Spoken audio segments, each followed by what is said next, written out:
एथर पंचम वचन मागुची।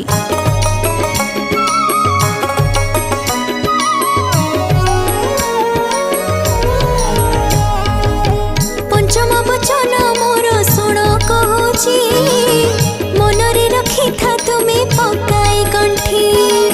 घर कामरे जे उठी जहा करिबो, अवश्य से कथा मते जणाउथिबो।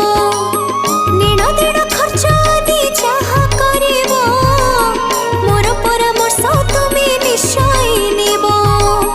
दुहिंक सह माटीरे घर चलिबो, मानिले पंचम घेरा संपूर्ण हेबो। पंचम वचन मोर सुण कहूची, सुण कहूची, मनरे रखी था तुम्हें पकाई गंठी, पकाई गंठी। कौन मो कथा मानिब तो?